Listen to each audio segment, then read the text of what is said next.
Hello, everybody. I'm Andy, And I'm Mark. and this is Strange Stuff Podcast once again. I'm glad that the actual recording quality is higher than this because you look like shit.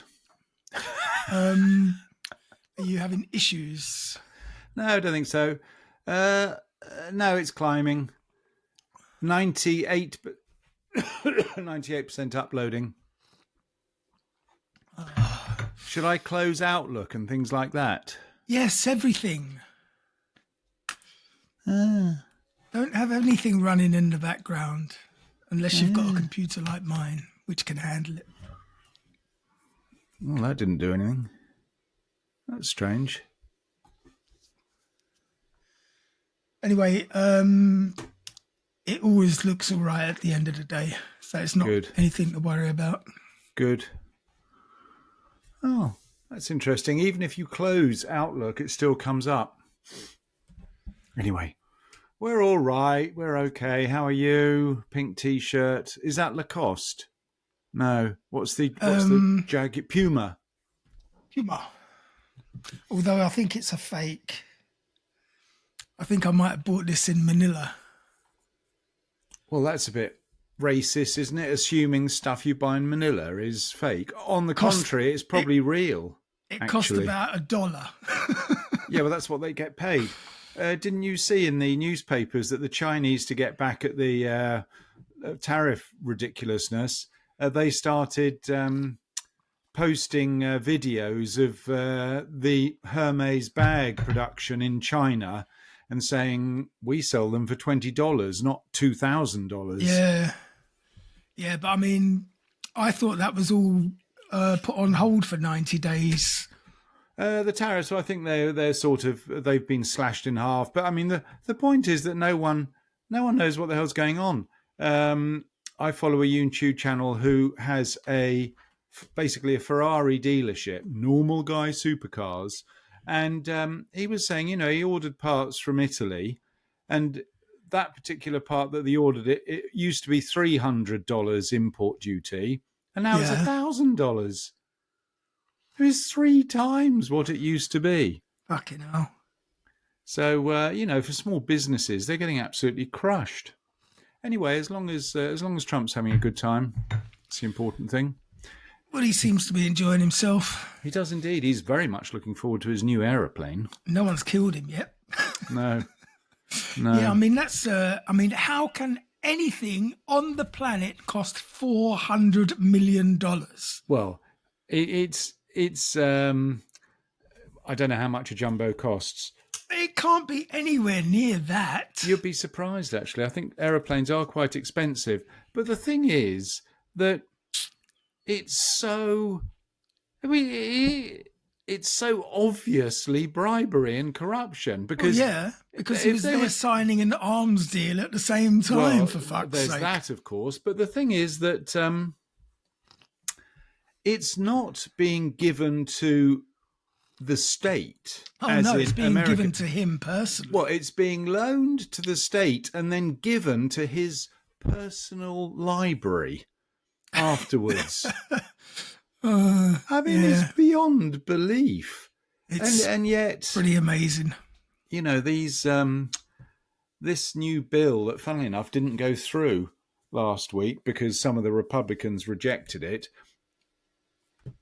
for a funny reason in my mind, but it didn't go through. But that was the bill that was going to give, I can't remember, was it $1 trillion in tax cuts to the super wealthy? And yet they're cutting Medicaid to 13 million people. Yeah, of course.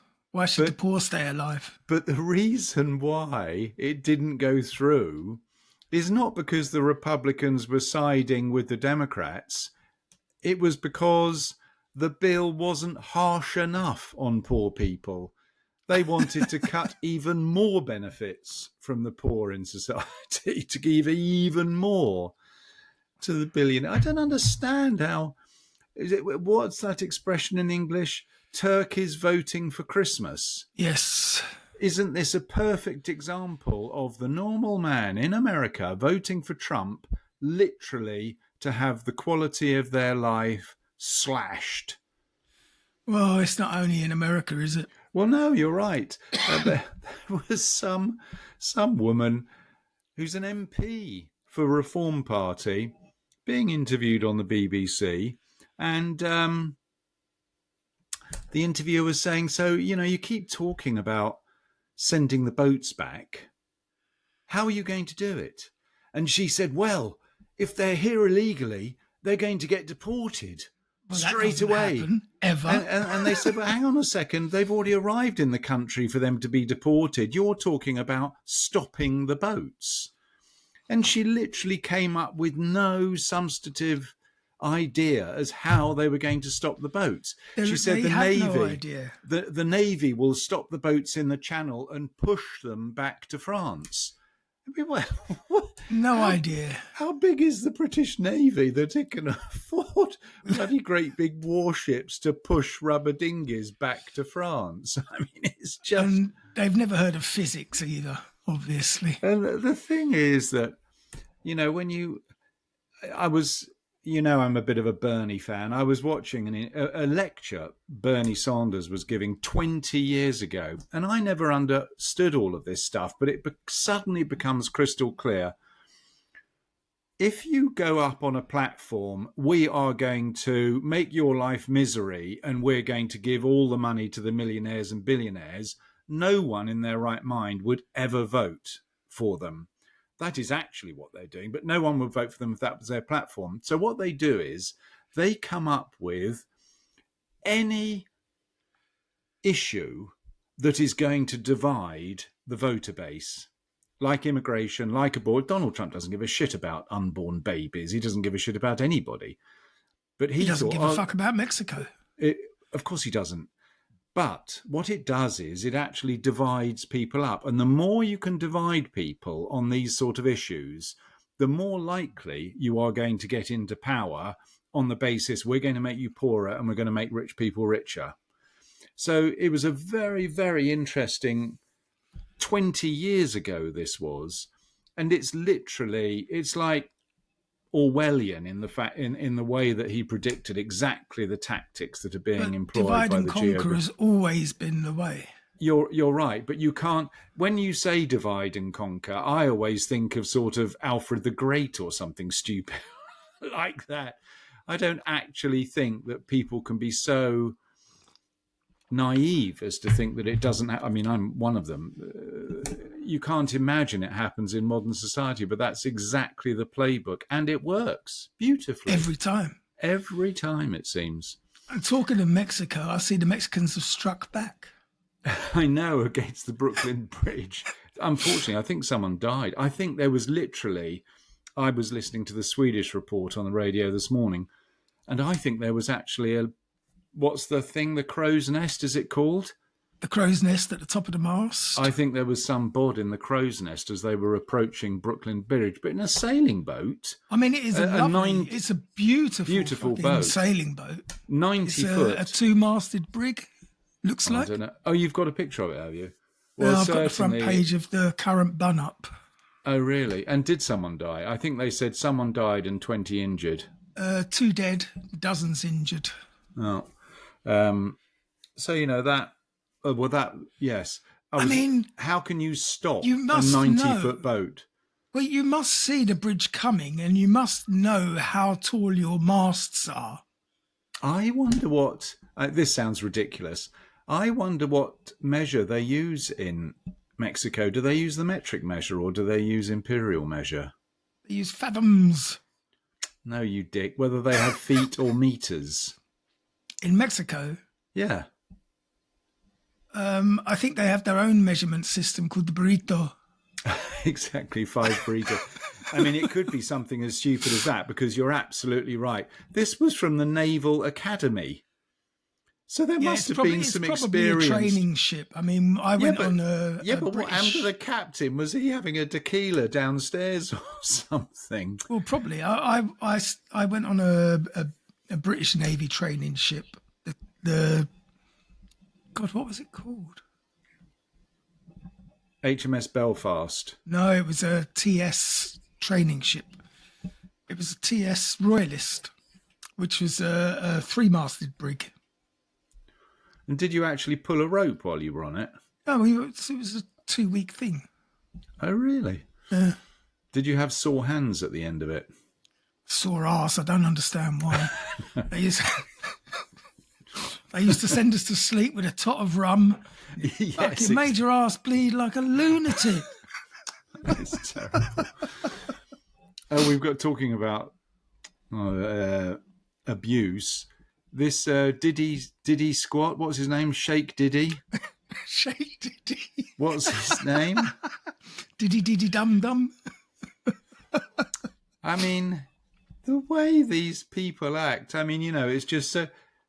I couldn't watch that video that's all over the internet with him dragging this poor girl back into the room with her hair.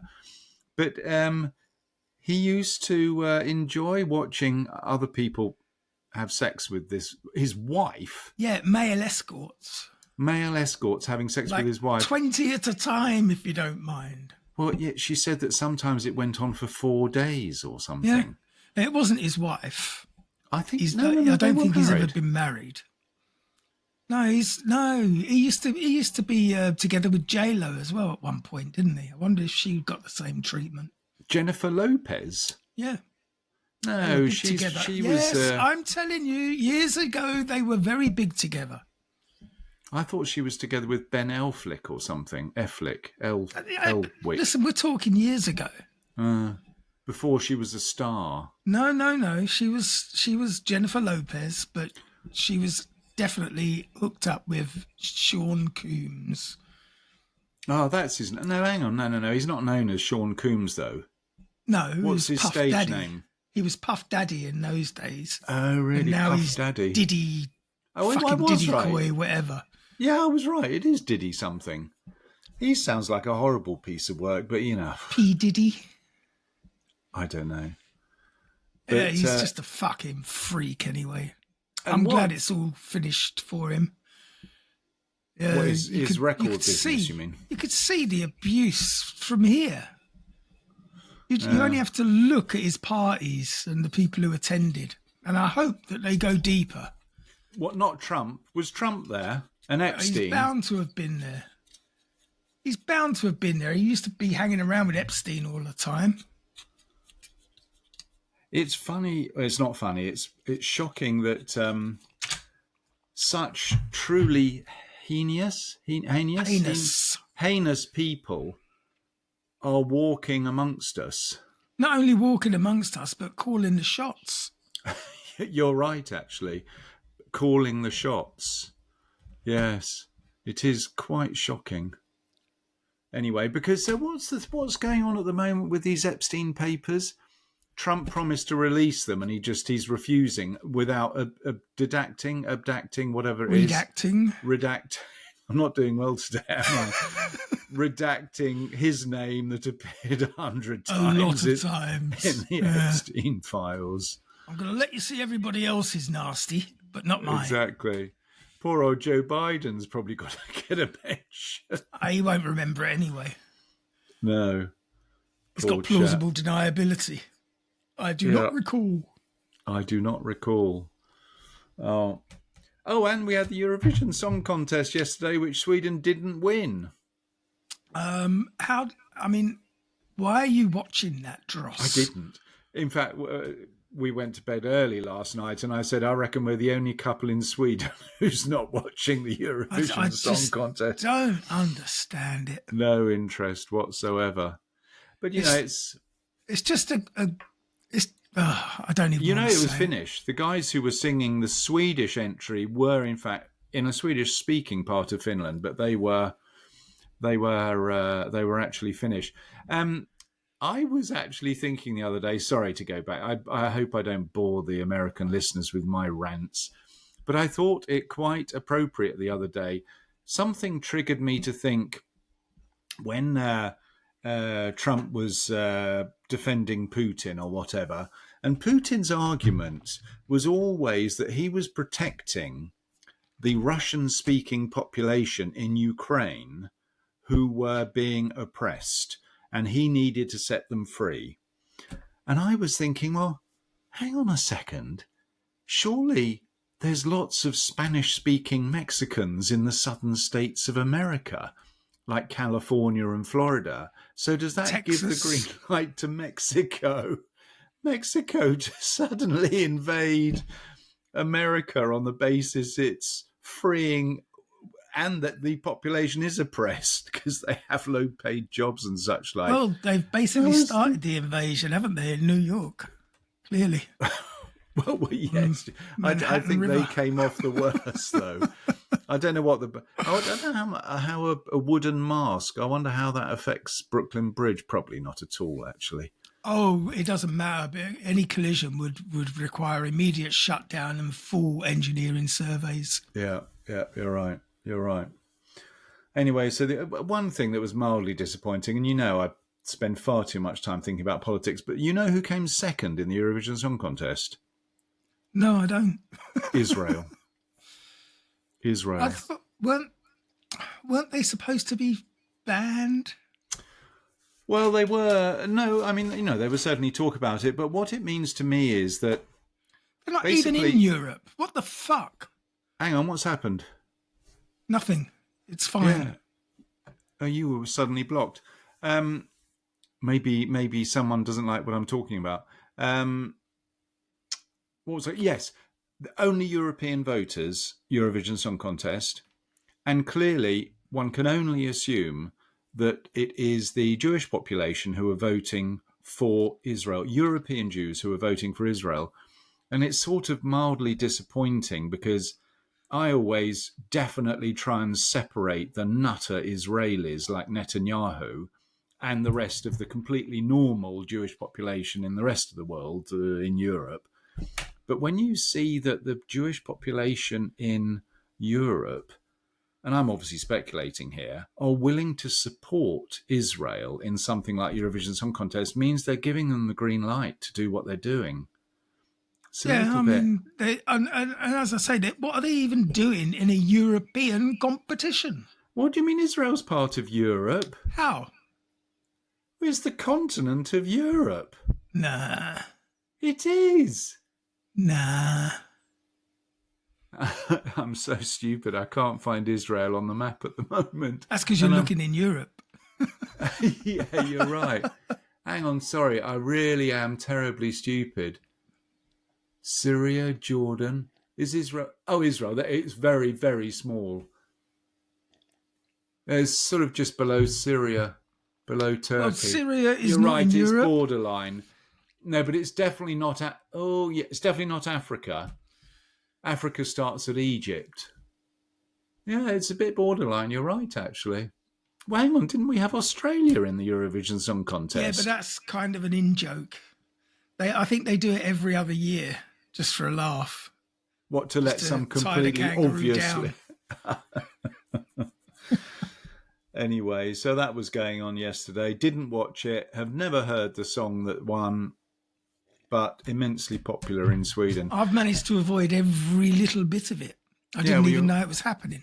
Yeah, well, I knew it was happening, obviously, because I associate with a few Swedes. And what gays, else is going? Obviously. Why? What's Eurovision Song Contest got to do with being gay? Oh, fuck off! It's the biggest gay pride festival of the lot. The Eurovision Song Contest. Have you seen what they wear? Only because that bloke called Sausage had that transvestite, bearded fellow. Every year it is a big, massive Mardi Gras for gay pride. I mean, I literally never watch it. The last time I watched it, I can tell you how long ago it was probably when Terry Wogan was still doing the commentary for the British production. Yeah, but I mean, he was worth watching because he saw it for what it was and he called it out. Is he still dead? Is he still He's dead? Still dead, yeah. He's still dead, is he? I mean, if you go back even as far as ABBA, if it wasn't for the gay ABBA fans, they would never have been as big as they were. They just had the sparkly high heel boots and platforms and the sparkly suits. It was just so gay. It's just a big gay fest. Don't be ridiculous. Just think of all of the major bands that used to wear sparkly things. Are you saying Kiss or Slade or all of those sort of groups? They weren't sparkly. Some things. They weren't sparkly. They bloody were. Kiss are black and white. What, with makeup all over their faces and things? It's scary makeup. For God's sake, Andy. I don't think ABBA. No, it's not like... what was that band, YMCA? Dancing Queen.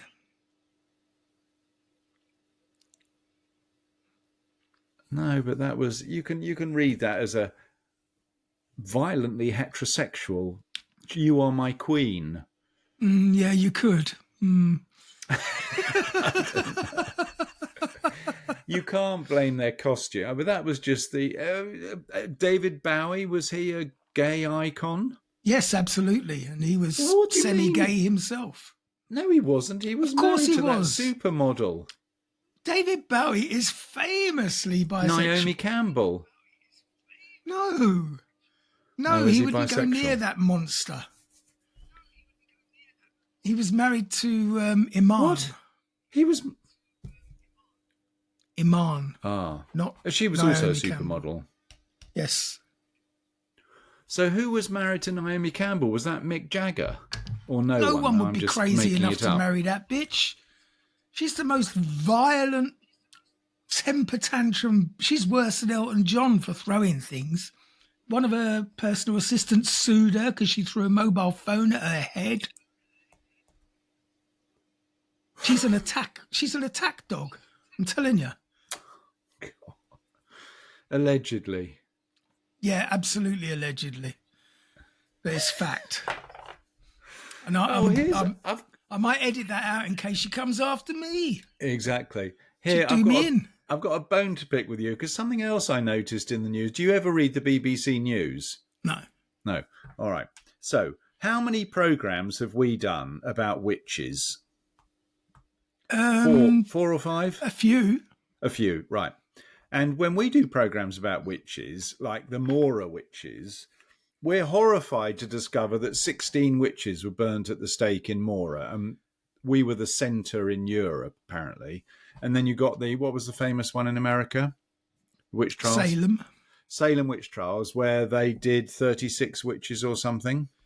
I don't think it was that many. No, exactly. It wasn't many. Right. More like 11 or 12. So here's the question. On the BBC, they are reporting about a new book about witches in Scotland. Both of them. 4,000 accusations, thousands executed. Yeah, because, it was... A lot of people used it as a way of getting back at their neighbours and for solving family disputes. It was easy to just cry witch. Yeah, but I completely understand that. In fact, it was the king, whatever his name, James, whatever his name was. James I. Who was passing judgment on these poor women. And you're absolutely right. But it seems a little bit lacking in research, Andy, if we're doing ones where 11 people get executed, and in fact there are other places where thousands of people got executed. I think we did cover the total of the deaths of witches during the European nut days. I can't remember what it's a recent new book. I should mention the book since I've given reference to it. Are they paying us? What's that got to do with anything? Well, I don't do advertising. You don't do advertising. It's nothing to do with advertising. It's giving people credit for the research that they've done. But how does that benefit our show? What do you mean it's nothing to do with benefiting our show? Well, it benefits our show because it makes it interesting for us to talk about. If we had to rely on original... I make this show interesting to talk about. You don't. You've never had an original thought in your life. Have you? Are you creative? Well, obviously. Clearly. Look around you. Everything you see. Yes. Oh, dear. All right. So, what do you even have a subject for today? I do. And last week we went to China. How to Kill a Witch was the name of this book, by the way. How history's brutal witch trials resonate now. So, sorry, we went to China. What was that about? Cheng Shi, the world's greatest ever pirate. Well, when you say greatest, she was successful. She was very successful in terms of piracy, and quite hot. You didn't even show a picture of her. I haven't seen one, but I'm just guessing. Oh, she was a courtesan, wasn't she? Yes. Oh, that's a very polite way of saying hooker. No, I don't think a courtesan is a hooker. Well, then she wasn't a courtesan.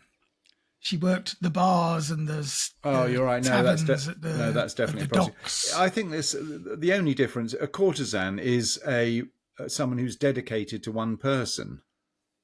Dedicated might be the wrong word, but under the employ of one person for one person's benefit, like a king or a prince in a harem. Yeah, that's a concubine. All right. Well, then what's a courtesan is a lady of negotiable virtue who hangs around the court, and she's available for basically anybody's pleasure. As opposed to a concubine. As opposed to a concubine who is hands-off, emperor only. All right. All right. So do they start off as concubines, then go to courtesan, and then go to prostitutes? I don't think that's how it works. Right, I certainly hope not, for their sake. I mean, you'll have to ask someone who's got some. Do you know any emperors? You must do. I wonder is it even allowed? Well, I can assure you it's still happening. I mean, you can have multiple wives, of course, but are you allowed to keep... I can assure you there are harems in the Middle East as we speak today. Yeah, but are we talking sort of... What was that film? Taken. You know, the original one. Yeah, but... she was bought by what looked like a Middle Eastern harem-type individual, but that's definitely not nice. You know, that's criminal. Well... Trafficking. It happens. I mean, whatever was happening then is happening now. In fact, we talked about P. Diddy earlier. That's what he's being done for. He's not being done for abuse. He's being done for trafficking. Yeah. Yeah, basically, because he used to fly the girls all over the place to go to his freakouts. That is the key, is it? If he flies them around. Yeah, if you cross state lines, that's trafficking. Ooh. So all they even if he had flown them in on private jets. Yep. For parties. Especially. Well, I mean, not that I would ever consider it normal behaviour, but you can sort of imagine that happening all the time with people like that. Yes, it does happen all the time. This is how Prince Andrew fell in trouble with Epstein. There was something about Prince Andrew in the paper the other day. Anyway, whatever. Come on. You whetted our... I was trying to start and you went off. So, last week, we went to China. Yep. This week, we're going to Germany. We're going to talk about Wurst and why their love of sausage. Sausage might come into it. Do you know? Do you know what a food engineer is? Well, I can just hyper-processed food scientist. I have no idea, but we're going to talk about an unemployed German food engineer. I mean, technically, I'm an unemployed food engineer. Yeah, and so are you. You're unemployed and you make food. No, because we are unemployed food engineers because we're not working as food engineers. Oh, I see what you mean in that context. You're right. I don't understand why you would say someone is an unemployed blah, blah, blah, blah. Yeah. Because it doesn't make any sense. Unemployed. Yeah. Oh, well, no, it gives a hint as to what they... If you're an unemployed bus driver, one assumes at some stage you have been a bus driver. But then just doesn't say it? ex-bus driver. You're right. Anyway, why are we talking about what he hasn't done? If you're an unemployed bus driver, that doesn't look good on your CV because it just means you're really bad at driving buses, clearly, because there's no reason to sack a bus driver. Well, if they've got no buses to drive... And when the was reason the last they've time got you no went buses? on a bus? Oh, when I was living in the camp. Oh, you have been on a bus recently? Well, 2 years ago. Yeah, that's recently for me. Yeah, but that's only because I used to take the bus to go into town if I was going out drinking. Oh, right. Well, yeah. Otherwise, I was driving. All right, anyway, carry on about this bloody German Wurst producer, not producer, unemployed sausage maker. Okay, the unemployed German food engineer from Ansheisen, his name was Gunther Stoll. That's not very German. Gunther? Gunther Stoll. How much Pretty more bloody German. How much more German could it have been? His friend Schmidt. Exactly. You're right. Could have been Gunther Schmidt. That would have been even more German. Well, he lived a seemingly normal life until 1984. This isn't a horror crime story, is it? No, it's not horror, and it's not really crime. It's a mystery. Oh, well, that's okay. It's a mystery. When he began to exhibit strange behaviour that culminated in paranoia and fear that someone wanted to do him harm. Dementia. Classic dementia sufferer. He wasn't old enough for that. Well, you can get dementia quite early. Was it magic mushrooms? Well, that is food, but not in this case.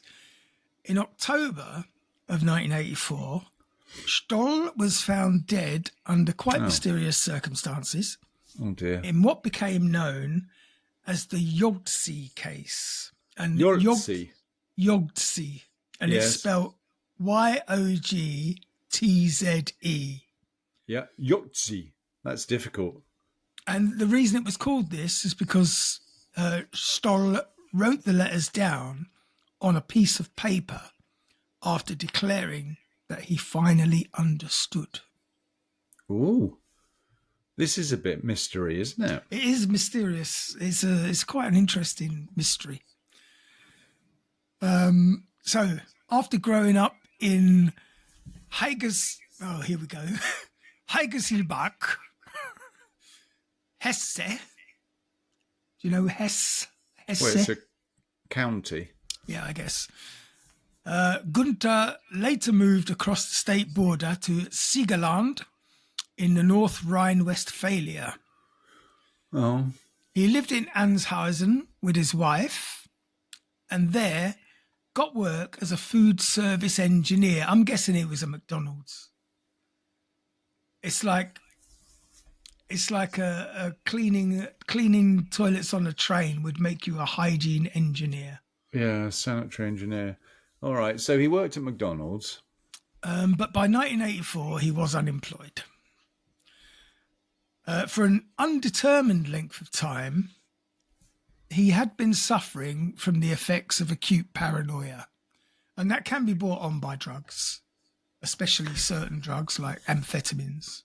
Or you could just be schizophrenic? Psychopath? No, I think it's a schizophrenic who suffers from paranoia, isn't it? Not necessarily.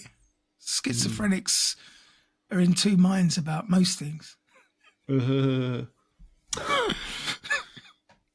All right, so this poor fellow he's married, unemployed, suffering from paranoia, living in Amshausen. He would quite often speak to his wife about his fears, and he often referred to them and those on numerous occasions.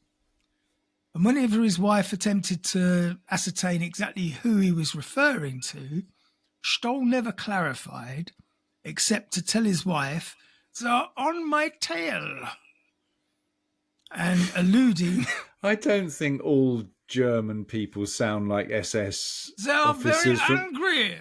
I know. I don't think that. You will True. listen and you will understand."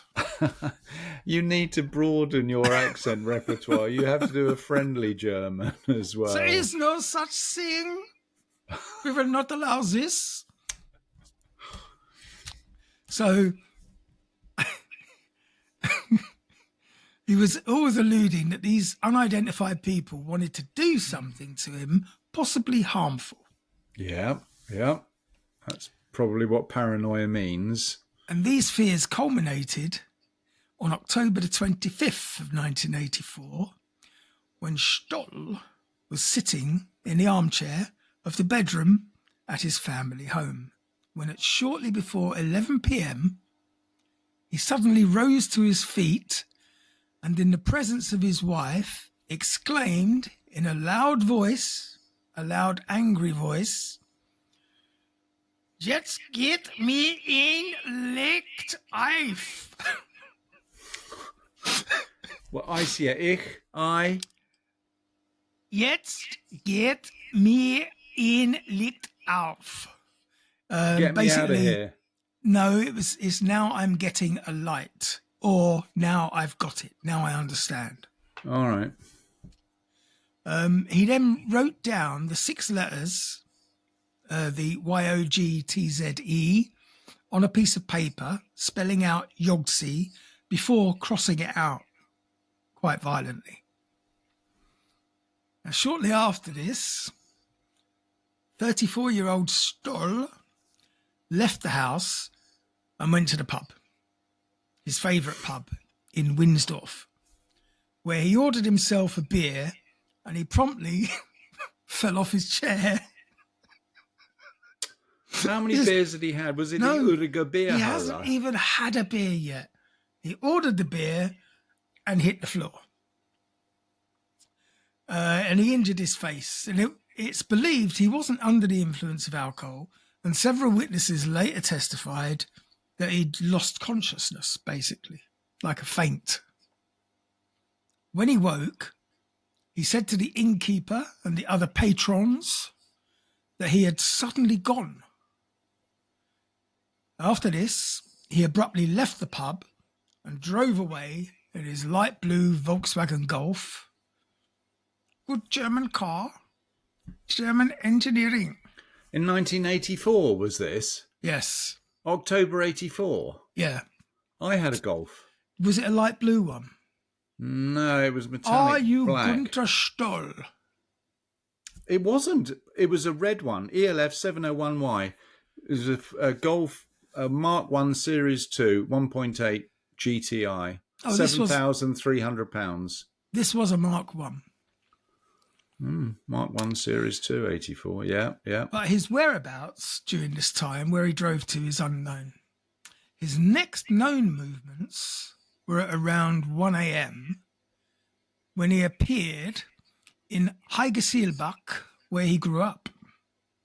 He visited an acquaintance, an old woman that he knew from his childhood, who lived in the vicinity of his parents' house and who was very religious. He confided in her that he foresaw a terrible event that night, telling her, "Something is going to happen tonight, something pretty terrifying." But because of the early hour of his visit and the confused and paranoid demeanour, the old woman advised him to go to his parents' house and speak with them, a suggestion that Stoll refused, saying they wouldn't understand his concerns. Instead, he said he would go home and speak with his wife before Good leaving. Thinking. What are wives for, if not to talk to? Not the best decision under the circumstances. Ah, why? What happens? Well, around 3 a.m, Stoll's car was discovered by 2 truck drivers near the Hagen Süd exit, over 100 kilometres from Heigeseelbach.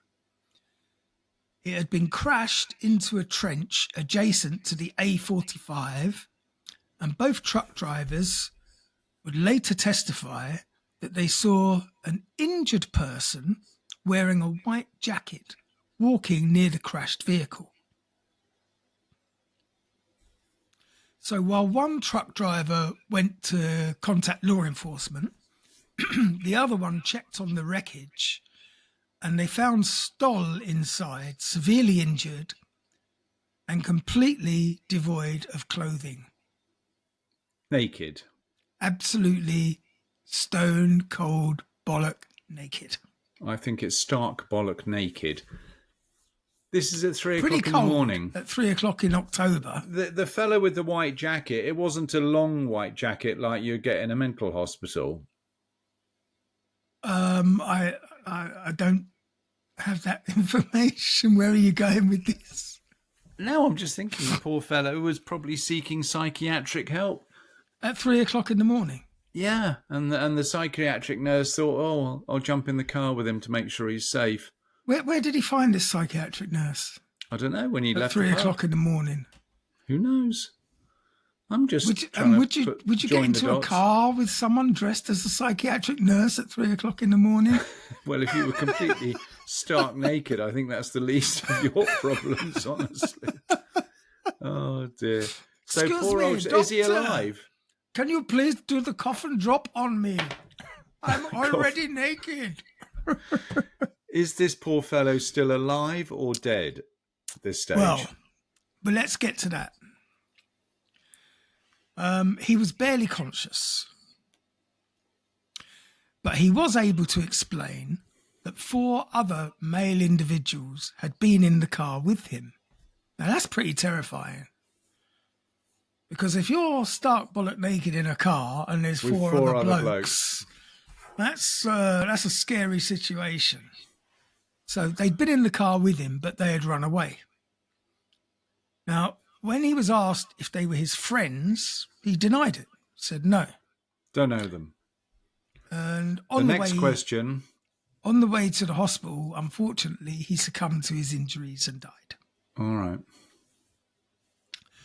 During the subsequent investigation, detectives surmised that this wasn't really a routine traffic accident. Really? Her inspector? A naked man at the wheel of his light blue Volkswagen Golf at the bottom of a trench with a man in a white coat bloodied running away. Yeah, you're damn right it's not a routine traffic accident. It was unexplained and unexplainable why he was found naked. And secondly, his injuries were inconsistent with the circumstances in which his car was found, meaning that he'd been injured elsewhere before the accident and then placed in his car afterwards and driven to the location where he was finally discovered. All right. So now we're looking at a murder investigation. Well, because of the extent of his injuries, they determined that he had probably been run over by a car. But he was driving his Golf, or he was in the driving seat. He was placed in the car after he'd got the injuries. So because of the lack of clothing, it was determined that he was probably naked at the time he was run over and then placed in the passenger seat of his own car. Oh, passenger seat, right. Other drivers reported seeing a hitchhiker near the Hagen Sud exit, but neither this person or the man seen wearing the white jacket had ever been formally identified. Mm-hmm. Other drivers reportedly saw a pickup truck at a ramp at Hagen South heading in the direction of Frankfurt. However, this vehicle was never actually located. Investigators looked into Stoll's history but found he had no criminal record, so they discounted any contact with drug dealers as a purpose of his holiday trips to the Netherlands or as a factor in his death. The meaning of the note and the letters Yogtze, left by Stoll at his home, has remained an equally mysterious element to a confounding case, and the word has not been found in any language. Stoll's wife claims she discarded the note on the night of his death. However, a copy of it was made based on her memory. It's been proposed that the G was actually intended to be the number 6, and this stood for the call sign of a Romanian radio station, Y06TZE. But this theory has never been linked to the events which occurred in the Siegerland that night. On April 12th, 1985, the Yogtze Case was presented on the popular German television show Case File XY. Bit of a rip-off from the X-Files, if you ask me, but whatevs. The X-Files wasn't around in the 80s. Was it not? Are you sure? No. Was it a 90s show? Absolutely. 90s and noughties. So it was on the Case File XY, and ever since it's remained one of the most mysterious cases in German criminal history. But, well, when you say criminal history, he died... A crime was committed. A crime was committed, and he was naked in the car. After being run over, either deliberately or accidentally. But either way, run over and not reported. Yeah, you're right. So the lead investigator from Hagen has followed over 1,200 leads. I mean, can you imagine getting 1,200 calls? Did anyone see a naked guy getting run over? Oh, yeah. Yeah, I did. 93. The X-Files. But nothing has led to any meaningful conclusion. However, every year, the case is re-examined by the Attorney General's office. I don't know if... It was the wife. I don't know if they're just like looking at the pictures. It was the wife that did it. For some reason, every year they re-examine it. In the hopes of finally cracking the mysterious case. The fate of Günther Stoll has led many amateur sleuths to attempt to uncover the reason for his death. Any DNA? Of what? On him. He was naked. Yeah, but you can still have a bit of DNA on you, a bit of, you know. You don't want any found around your bum hole, do you? Did you, are we nearly finished the story? Can I interlude with a bit of a story that came up in the news last week? If you could just hang on to it. All right, I'll hang on to it. For a couple of minutes. In 2017, the Yogtze Case featured in the German magazine Stern. We know that. And has continued to capture the public's imagination, and internet forums have continued to debate about the meaning of Stoll's Yogtze note, believing what was written must have some meaning and could possibly explain his unsolved death. Now, in April of this year... I hope you're going to come with some massive revelation. Breaking news. A little bit of a revelation... We could say solved, but with a question mark after it. Oh, yeah, typical. In April 2025, the German newspaper Frankfurter Allgemeine Zeitung. Zeitung paper, yeah. Zeitung. Achtung, Zeitung. Heil Hitler. Reported on the Yogtze case. Oh, is that me? No, that was me. Oh, it's my Teresa. Oh, what's she saying? Love you. I don't think she's saying that, you bloody loser. She does. She always tells me she loves me. And then she asks for money. Exactly, and then tells you never to call her again. Love you. By the way, don't ever contact me again. So, the German newspaper Frankfurter Allgemeine Zeitung reported on the case, declaring it had officially been solved by police after 41 years. Oh, here we go. And? We assume it was a traffic accident, said police spokesman Tino Schaefer in Hagen concerning the alleged murder of Gunther Stoll as part of a new investigation and expert reports. As previously reported by the Süddeutsche Zeitung, the public prosecutor's office in Hagen also considers the case now solved and closed. Public prosecutor Gerhard Pauli announced that the new investigation allows for only one conclusion, that Stoll's death was the result of a single vehicle accident. So he ran himself over and then managed to get into the car. Well, investigators had long believed that based on expert reports and the statements made by Stoll as he was fatally injured, that his death was the result of murder after being run over several times by person or persons unknown.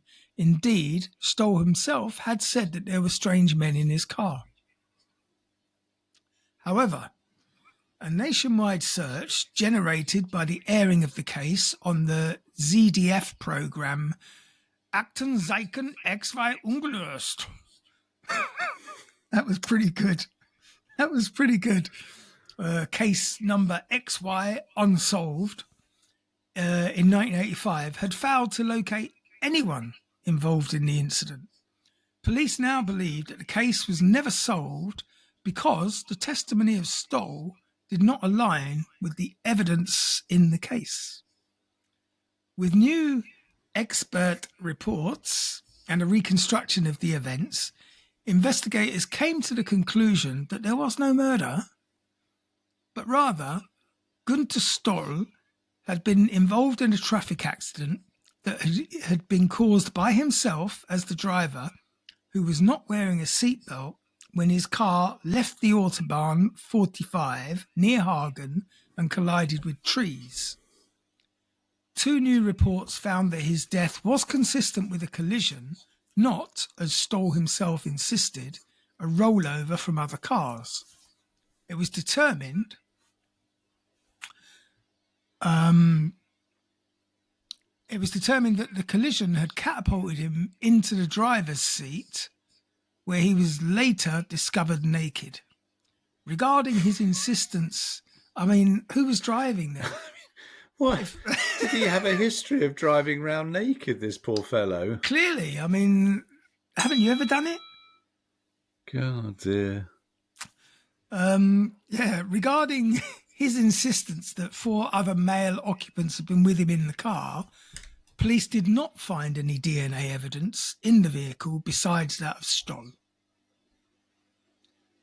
Concerning his behaviour before his death, the prosecutor said he was exhibiting severe psychological disturbances. He allegedly felt persecuted, but now we assume that nobody was there. The Yogtze note, written by Stoll, has never been deciphered, with police claiming it made no sense in any language in the world at all.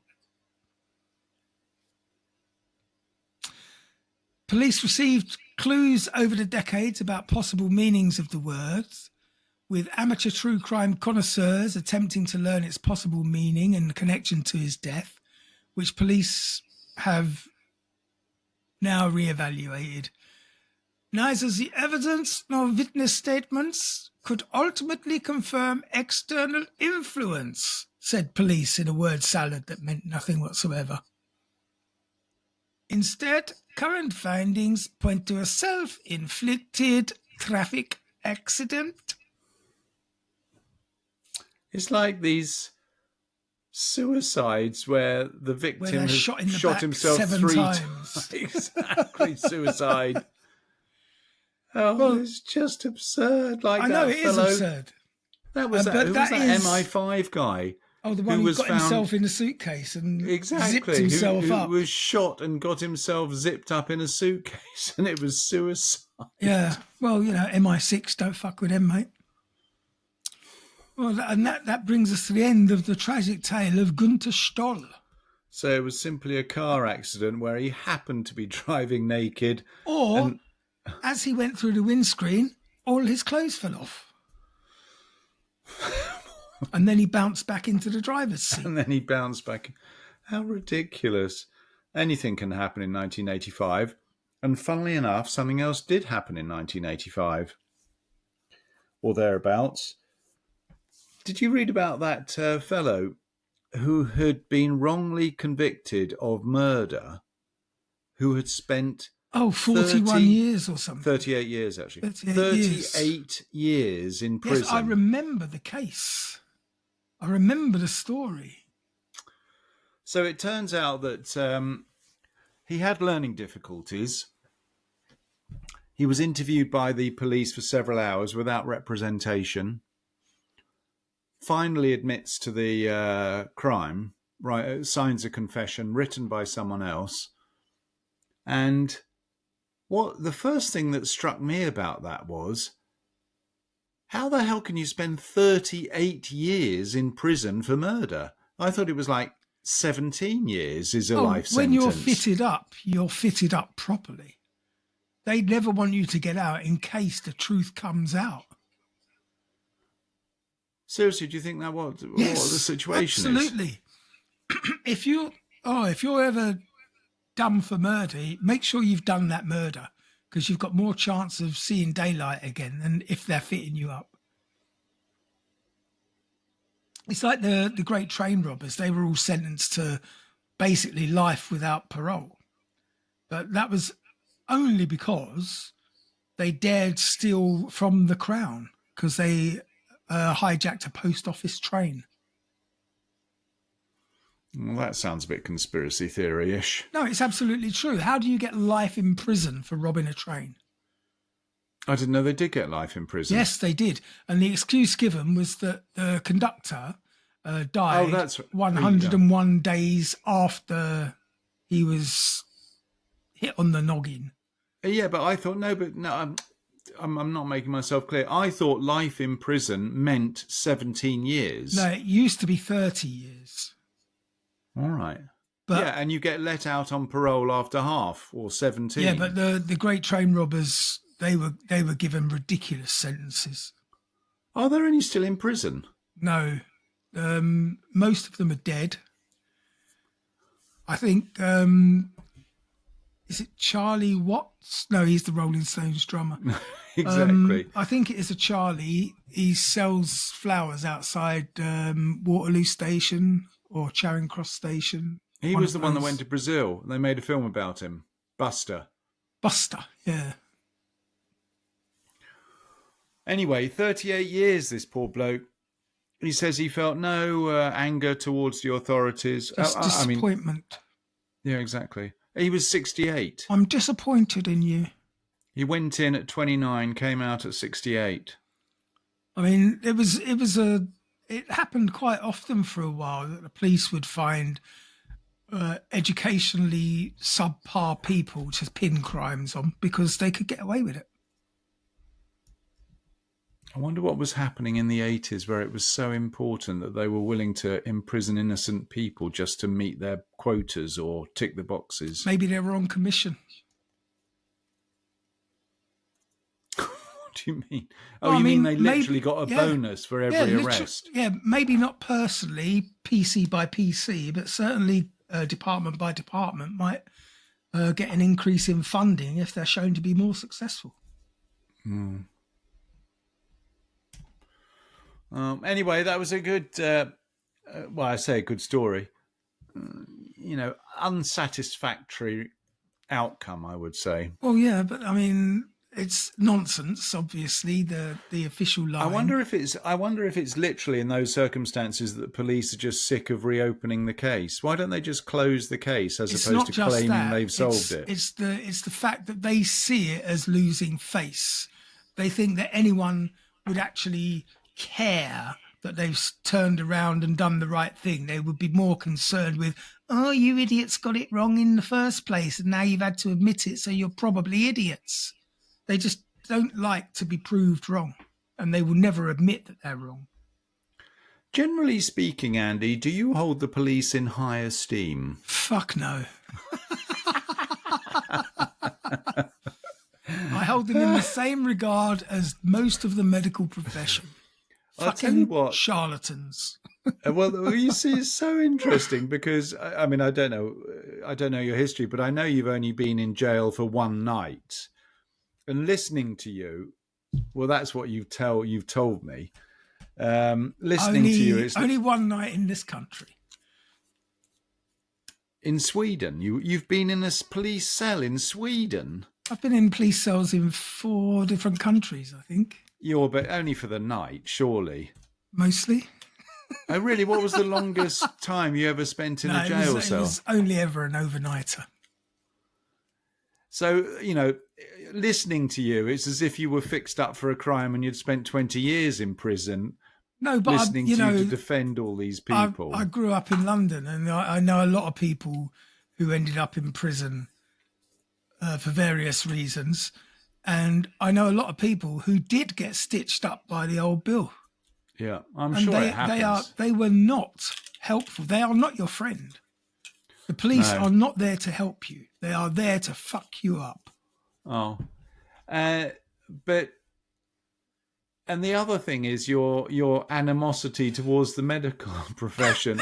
Maybe you did have a bad experience, but whatever you tell me, they're trying to help you out, treat you. Sometimes they're a bit slow to respond, but with your attitude, I'm amazed anybody ever. Do you think they check your social media profile before they actually agree to treat you? Well, I mean, if you only have to look at history to see how many people they've killed over the years with their exciting new discoveries and their medical wonders. Yeah, but you've got to put that against how many people. Are you saying doctors have never saved any lives either? As your friend, that chubby little fucker on LBC would made a habit of saying during the scamdemic, one death is one too many. Oh. Who is the Department of Health Secretary for State in America? Who's that? The Kennedy fellow, the one with a really gravelly voice. No idea. I'll tell you what. Listening to him being interviewed is really quite shocking. They've had a lot of these committees. They like their committees in America. They really love their committees in America. And this bloke hired some guy who's not even a doctor to head up some division within his health agency. He's one of these anti-vaxxer things. Good man. Yeah, but obviously in your twisted mind. I'm not an anti-vaxxer. I am No, I know. You're not. You're an anti-COVID vax. I'm an anti-that vax. Exactly, yeah. Well, that's different. I mean, this fellow is a... anyway, whatever. It's just amazing. The number of... did I tell you that on Facebook, when you open Facebook... No, it's not Facebook, it's Instagram. When you open Instagram, it says following, the people I follow, motorsports and news. And then there's a thing for you, which is their suggestions of what you should listen to. Yeah, you've been through this with us. About exactly the right-wing stuff that comes up. That suddenly appears. But what I've started getting recently, which is quite bizarre, on Facebook as well, are advertisements for high-fidelity speakers. Oh, I thought you were going to say erectile dysfunction. No, I haven't. Because now, of course, now that you've mentioned the Eurovision Song Contest, you're going to get a lot of gay adverts. Well, this is what I was going to ask you, and it may be useful for other listeners. Do you know how to turn off the listening thing on your phone so you don't get personalised ads? Because I thought I'd already turned off personalised ads. It's impossible. But clearly, I'm not, because it's impossible. The whole point of your spy device in your pocket is to spy on you. No, well, clearly, because I talked with Alex, because he's designed and built, and I helped him build his own speakers. And now I'm inundated with high-fidelity speaker adverts. Yeah, there's nothing you can do. Are you sure? Absolutely. The whole point of the mobile phone is to take all of your data and sell it. But you've still got one. You've still got one. How can you go without one? No, well, that's the point. You can't these days, unfortunately. Can you imagine trying to run your life on a landline now? I don't have a landline. I gave it up the other day when Dad passed. I haven't had a landline since I arrived in Sweden.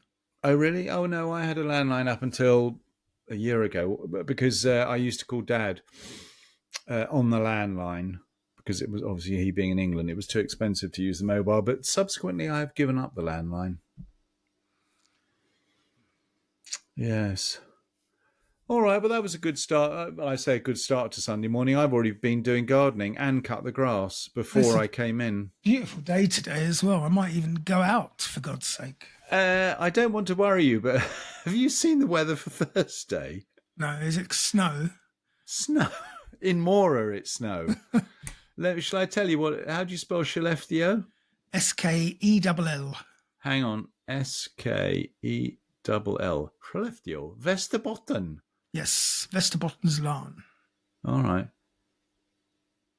Thursday.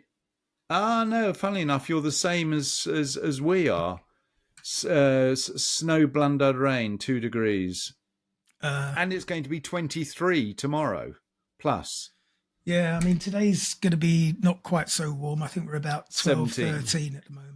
23 degrees and bright sunshine tomorrow. Holy shit.